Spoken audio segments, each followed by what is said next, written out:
Olá, pessoal. Sejam todos bem-vindos para mais uma aula do nosso componente curricular Política das Relações Étnico-Raciais, Afro-Brasileiras e Indígenas.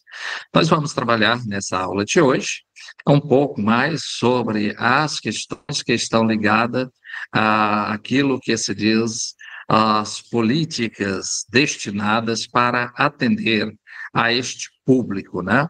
Ou a estas etnias, tanto ao negro quanto os indígenas. Portanto, vamos aqui compartilhar esse nosso material para que vocês acompanhem mais de perto e tenham uma melhor compreensão acerca daquilo que nós vamos apresentar na nossa aula de hoje. Vamos aqui trabalhar com esse nosso material para que, a partir dele, vocês tenham a nossa aula aqui, portanto, oralizada, mas também farão o estudo daquilo que está posto nos slides para uma maior compreensão. Então, quando nós falamos aqui dessa questão, neste curso em que estamos trabalhando, portanto, aqui é a gestão do agronegócio, aqui está a nossa disciplina, né?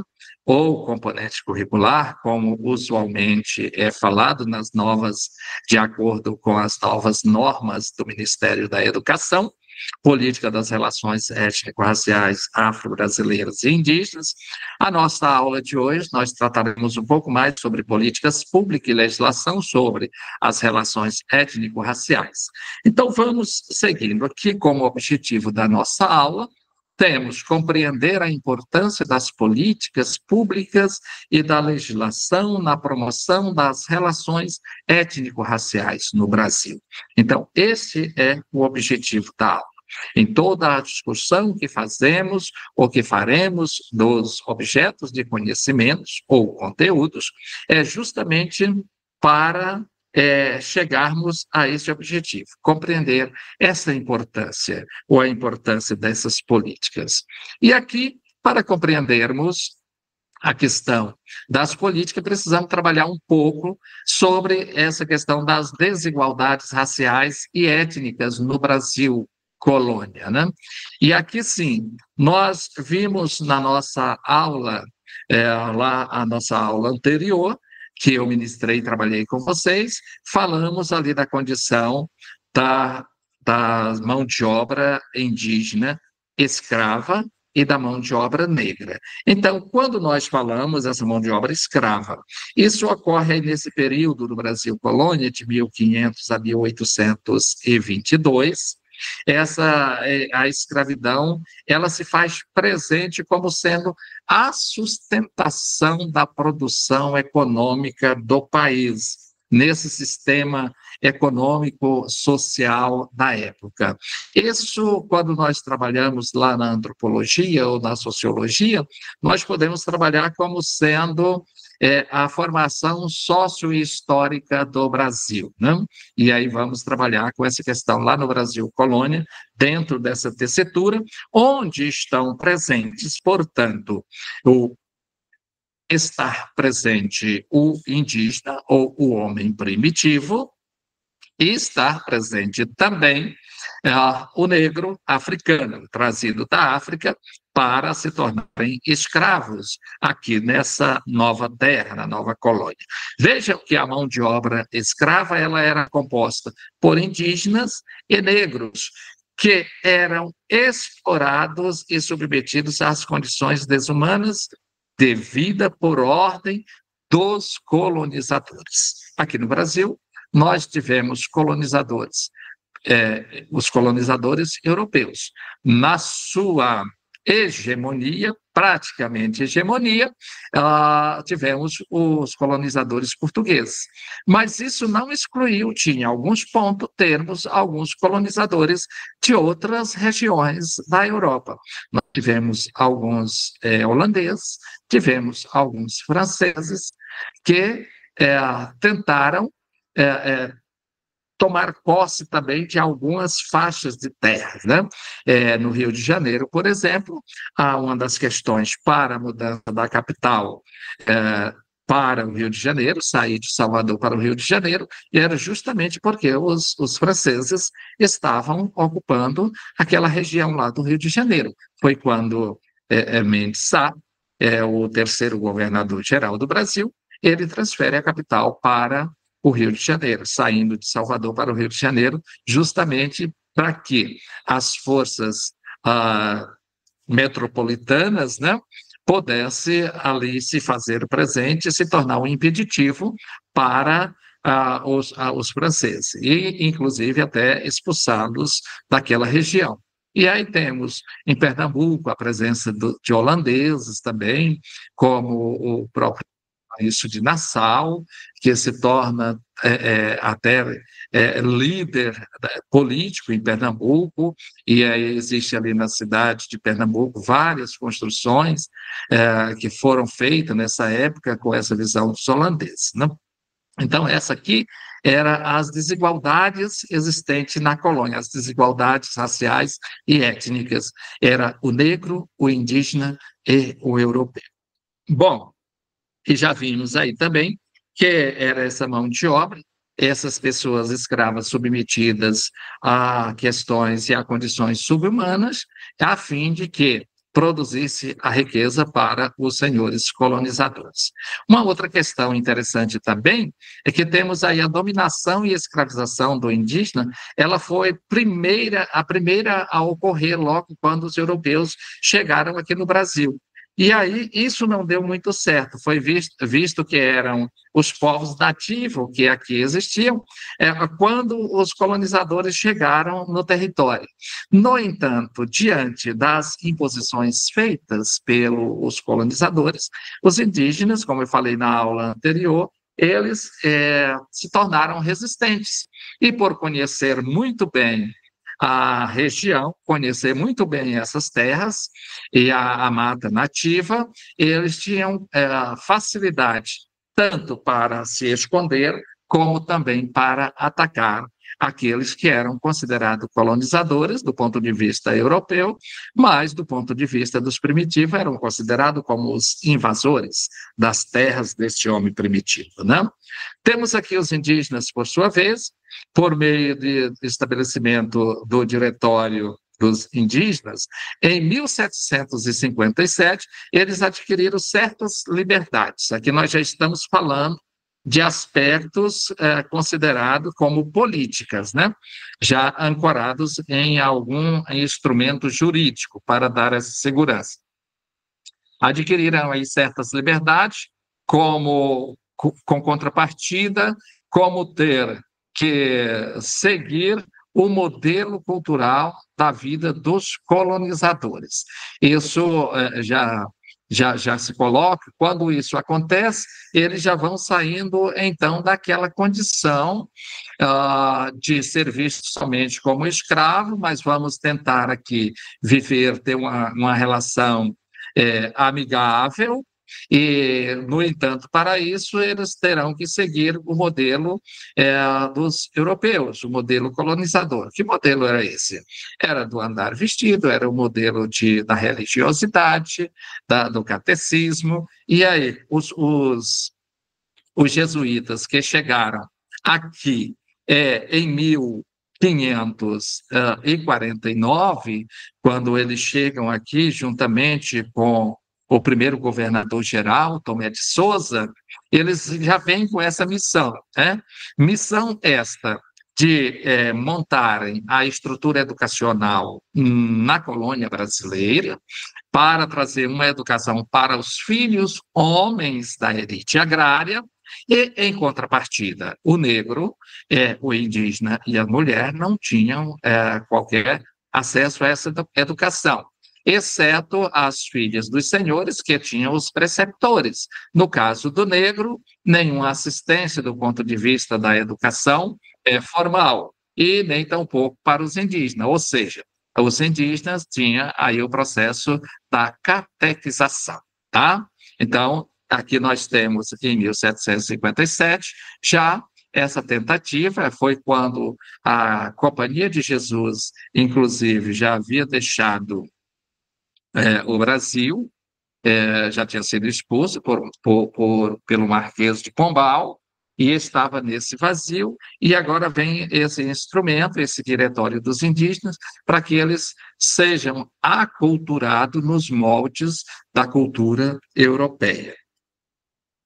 Vamos prosseguir, então, falando aqui no Brasil Império. E aqui no Brasil Império, que vem uma questão interessante, já para conceder algum direito a esse negro, né, que até então era escravo. Isso eu até mencionei na aula passada, que eu trabalhei com vocês. Aí nós temos, sim, a assinatura da Lei Áurea, que foi assinada pela Princesa Isabel, que acontece aí no Brasil. E isso sendo aí o último país das Américas a promulgar a liberdade dos escravos, né? Observe que, dentro desse contexto, esse sistema de produção e organização econômica ele foi mantido no Brasil, sendo o Brasil o último país, vamos utilizar esse termo de país, pegando desse contexto da compreensão de agora, mas o último país a libertar os escravos e procurar uma outra forma para a produção econômica, para estabelecer o modo de produção econômica. Vejam que, logo após a promulgação da Lei Áurea, ou a assinatura da Lei Áurea pela Princesa Isabel, nós temos aí uma outra questão interessante no Brasil. E o que aconteceu, portanto, professor? Nós temos aqui a promulgação ou a proclamação da República, que ocorre aí pela a ruína, o enfraquecimento do modelo imperial, a insatisfação da população brasileira com o modelo imperial e diante dos avanços, principalmente iluministas na Europa, esses avanços iluministas na Europa, e muitos brasileiros iam estudar na Europa, e chegavam aqui com novas ideias, não? Com um novo formato de sociedade, uma nova compreensão de estrutura social, e aí sim tem a proclamação da República, que aí o Brasil deixa de ser o Império, ali em 15 de novembro de 1889, passa se tornando a República. E aí sim, nesse período republicano, nós temos aí a República Velha, temos a chamada redemocratização, e aí temos a nova República, que depois da Constituição temos todos esses avanços do ponto de vista das categorias do ponto de vista político, né? Isso ocorre a proclamação da República, e aí sim, 2 anos posterior, foi promulgada a nova Constituição, que foi a Constituição Republicana, que é essa Constituição de 1900, ou seja, 1891. Então, nessa Constituição, ela continua dando ao negro, principalmente ao negro, essa condição de homem livre, porque ela absorvia o princípio iluminista, e o princípio iluminista ele ancorava-se também lá no lema da Revolução Francesa, de liberdade, igualdade, fraternidade.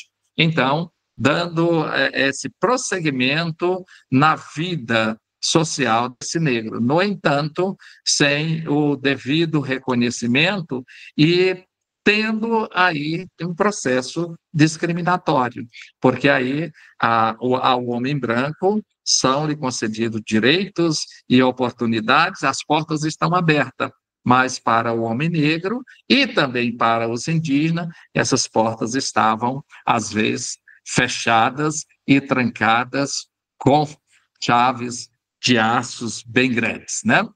No Brasil República, tem aí no início do século XX, o movimento negro representava aí a mobilização social na busca da igualdade de direitos, justiça e tratamento. Então, esse movimento negro, ele já vai para... A princípio, começa no teatro, com uma peça teatral, apresentando os dilemas e as angústias da população negra brasileira, do negro brasileiro, e depois é isso que era apresentado nos teatros, vai tomando corpo do ponto de vista de compreensão da necessidade, e a população começa a ter consciência também da necessidade de um tratamento igualitário para o negro, e esse movimento vai para as ruas. Esse movimento vai para as ruas, toma força, e aí o negro vem, esse movimento começa a divulgar as barbaridades que ocorrem, e aí já olha para a educação como sendo a única saída para que o negro encontre um ponto e um lugar de fala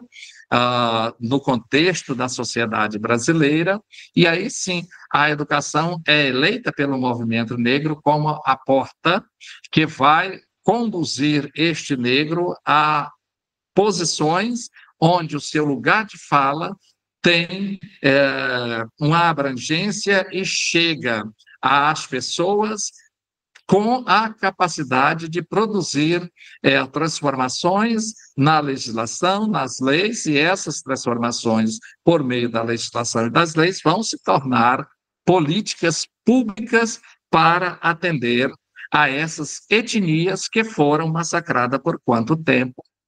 Durante muito tempo no Brasil, e que ainda são, né? Vejam que dentro desse contexto nós temos aqui conceitos de relação étnico-raciais na colônia. Essas relações étnico-raciais referem-se ao estudo e à análise das interações entre diferentes grupos étnicos e raciais, considerando os aspectos como convivência, conflitos, preconceitos e as dinâmicas sociais envolvidas dentro desse contexto, né? Uma outra questão interessante para esse conceito de relações étnico-raciais, que perpassa aí por essa análise dessa interação e convivência com os diferentes grupos étnicos, também existe, nós temos que essas relações, elas envolvem aí a maneira como as diferentes etnias e raças, aqui colocando ainda raças dentro dessa compreensão que era discutida na época, né, coexistem, influenciam-se mutualmente e enfrentam as questões históricas e sociais, como racismo, desigualdade e segregação racial, né? Aquela questão que o lugar do negro não era no asfalto, e sim nas periferias das grandes cidades, dos grandes centros. O lugar do negro não era no banco da universidade, mas o seu lugar era até mesmo ficar excluído da escola e ter uma mão de obra precária para atender uma estrutura de trabalho precária para atender às necessidades de um modelo ou de um modo de produção capitalista para enriquecer mais o chamado homem branco. Definição de políticas públicas. O que nós podemos definir como políticas públicas? Políticas públicas são conjuntos de ações e diretrizes criadas, implementadas pelo Estado para resolver problemas ou atender às necessidades da sociedade em diversas áreas, como a saúde, a educação, a segurança, a economia, o meio ambiente, entre outras tantas, né? Agora nós temos na questão do meio ambiente e vai estabelecer-se aí também a defesa dos animais, que está chegando de forma assim muito forte, os maltratos aos animais como sendo um aspecto interessante para o estabelecimento de políticas públicas eficientes nesse sentido. Vejam que as políticas públicas são formuladas a partir de diagnósticos sociais, econômicos, culturais, buscando promover o bem-estar, a justiça social e o desenvolvimento sustentável. Então, quando se estabelece políticas públicas, é porque já temos este diagnóstico, já é feito esse diagnóstico, e a partir desse diagnóstico precisa-se de um instrumento jurídico perfeito para dar a sustentação necessária do estabelecimento e responsabilização principalmente do poder público e dos cidadãos, no sentido da criação, implantação, implementação de políticas que, de fato, elas resolvam as situações agravadas pela ausência de suas existências, né? Ou da existência de tais políticas, né? Então, no Brasil, as políticas públicas que abordam as relações étnico-raciais, por exemplo, têm foco na promoção da igualdade racial. Esse é o foco, a igualdade racial, porque está ancorado lá no princípio constitucional que nós falamos, né? Do artigo 5º da Constituição Federal, que todos são iguais perante a lei. Então, ela está baseada na promoção, aí tem esse foco, a promoção da igualdade racial, valorização cultural e combate ao racismo com legislações, como a já citada, temos aqui a Lei 10.639, que visa promover uma educação que reflita a diversidade cultural e histórica do país. Esta lei que ela traz o tom da implementação e de se colocar no currículo da educação básica a história da África, né? O afro-brasileiro, né? Os marcos legais para as políticas públicas. E aí sim, temos aqui a Constituição de 1988, que ela vai destacar aí para os artigos que abordam a igualdade e a não discriminação. Temos também, que eu citei lá na outra aula, a igualdade racial, o Estatuto da Igualdade Racial, que ele tem como objetivos aí as principais diretrizes desta igualdade, né? Ele traz essas diretrizes, a lei de cotas, que é a lei aí 12.711, de 2012, que vai a implantação das cotas raciais na educação superior no Brasil, a fim de que a população negra possa ter acesso ao ensino superior, e temos aí outras legislações referentes, como a Lei Maria da Penha, que aí é dentro da questão da igualdade em relação ao gênero, né? E a defesa da mulher em relação às questões dos maus tratos e até mesmo dos feminicídios, que o Brasil se torna aí um dos países campeão dentro desse contexto do feminicídio, né? O Estatuto da Igualdade Racial de 2010 é ele que determina as ações que garantem aí à população negra a efetivação da igualdade de oportunidades, a defesa dos direitos étnicos individuais, coletivos e difusos, também o combate à discriminação e as demais formas de intolerância étnica, né? Então, está aqui no Estatuto da Igualdade Racial de 2010. Essa lei de cotas, que eu falei para vocês, só refrisando mais uma vez, reservas vagas para os estudantes aí de escolas públicas, de baixa renda e autodeclarados pretos, pardos, indígenas, quilombolas e com outras deficiências em instituições federais de ensino superior e técnico de nível médio. Então, essa lei aqui, ela vai garantir esta igualdade em relação ao acesso à educação, né? E aqui nós temos uma lei, que é a 12.990, de 2014, e tem também o decreto 9.427, de 2018. Veja que a lei de cotas, nos concursos públicos, ela tem uma reserva aí de 20% nos concursos públicos que são destinadas ao negro. A proporção que eu me declaro negro ou indígena, vou pertencer a essa cota e eu posso, inclusive, ser aprovado tendo uma nota menor do que outros que foram na livre concorrência, né? O decreto 9.427, que reserva vagas para pretos e pardos nas seleções para estágios no âmbito da administração pública federal, direta e indireta. É o estagiário que já tem as cotas, esse decreto é o que vai garantir cotas para o estagiário negro na administração pública federal, estadual e também dentro da administração direta e indireta, né? A Lei 10.639, essa lei aí de janeiro, que prevê a obrigatoriedade de inclusão no currículo oficial da rede de ensino da temática História e Cultura Afro-Brasileira. Então, temos aqui já as políticas que estão sendo direcionadas para atender o negro e o indígena. E aí, qual é o grande desafio que nós temos, que o Brasil tem? E eu coloco aqui essa questão a partir da reflexão que faço, que esse desafio para a implementação e implantação das políticas públicas para os negros e índios ligar são vários aspectos, mas eu me limitei aqui ao aspecto da representatividade, por considerar estes grupos étnicos como sendo minorias, né? E aí sim, aqui precisamos entender o que significa minorias.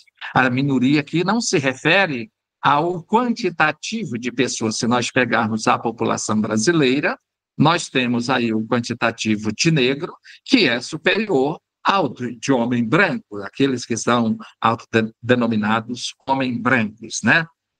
No entanto, quando se fala da representatividade, que eu coloquei aqui para vocês, porque é justamente esses grupos étnicos, o negro e o índio, que têm menor representatividade no contexto da representação política, porque aí se viés da representação política das pessoas que chegam ao poder político, e essas pessoas que chegam ao poder político, que estão dentro destas etnias, tanto indígenas quanto negras, é um número ínfimo em relação ao do homem branco, né? É só olhar para o Congresso Nacional, é olhar para as sessões da Câmara dos Deputados e dos Senados e observarem quantos negros estão presentes, quantas negras, quantos indígenas estão presentes nessas duas casas, ou no contexto geral, dentro do Congresso Nacional. Aí, por esse número pequeno de pessoas eleitas para representar essas etnias, é considerado como sendo minorias pela sua representatividade. E aí, se tem uma minoria nos poderes legislativos e também pouquíssimo no poder executivo e no poder judiciário também ainda um número pequeno, dado esse déficit que o Brasil tem para com essas etnias, então essa defesa desses direitos ficam a cargo das pessoas pertencentes a outras etnias, e isso nem sempre desperta o interesse necessário a ponto de produzirem leis, legislações, e nem tampouco de efetivar essas legislações para atender esse público. Então, eu considero aqui sendo um dos grandes desafios que temos para a implementação das políticas públicas para os negros e indígenas. Bom, aqui chegamos ao final da nossa aula de hoje. Eu agradeço a vocês, desejo a vocês aí tudo de bom, que vocês tenham uma excelente aula, que vocês possam ter também aí uma excelente aprendizagem dentro desse contexto e desses objetos de conhecimentos trabalhados na aula de hoje. Tchau, pessoal.